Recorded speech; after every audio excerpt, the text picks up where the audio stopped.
Sa Paco, Maynila, nakilala natin si Reynante Diaz at kanyang pamilya. Ang pedicab na ito sa gilid ng kalsada ang nagsisilbi nilang tahanan. Sabi ni Tatay Reynante, mula nung magkapandemya dito na sila napadpad. Humina na kasi ang pamamasada ng pedicab at hindi na nila kayang mangupahan ng bahay.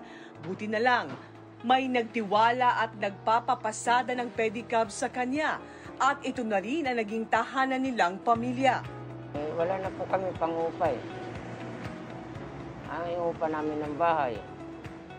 Yung iupa namin ng bahay, bili na lang namin ng pagkain. Sa kabaho ng anak ko. Dito na ako kami nag-stay. Ayaw ko na palipat-lipat na eh. Dalawang anak ni Tatay Reynante pero napilitan siyang ipadala ang kanilang bunso sa probinsya sa Bohol dahil sa hirap ng buhay sa Maynila. Aminado silang mahirap ang kanilang sitwasyon ngayon. Kailangan magbayad ng 20 pesos para makaligo at makadumi. Dito na rin sila natutulog at may mga pagkakataong hinuhuli at pinapaalis pa ng mga pulis sa mga bangketa.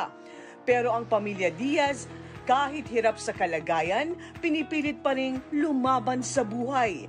Ang misis ni Mang Reynante, tinitiis ang kalagayan kahit pa may sakit na hika. Ginagawa rin nila ang lahat para makapag-aral ang panganay na anak at matupad ang mga pangarap.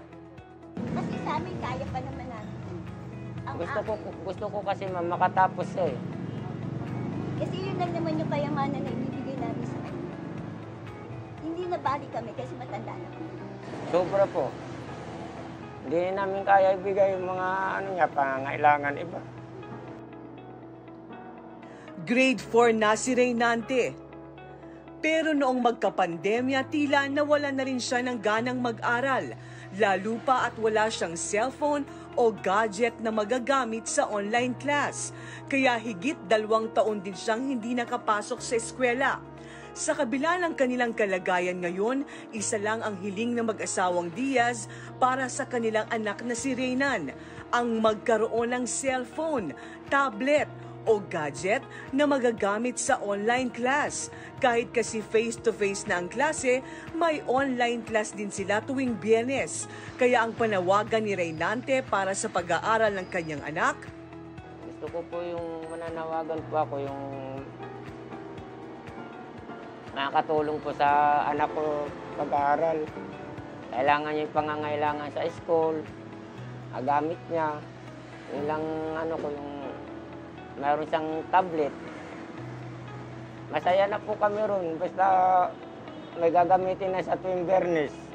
Tsaka yung sapatos.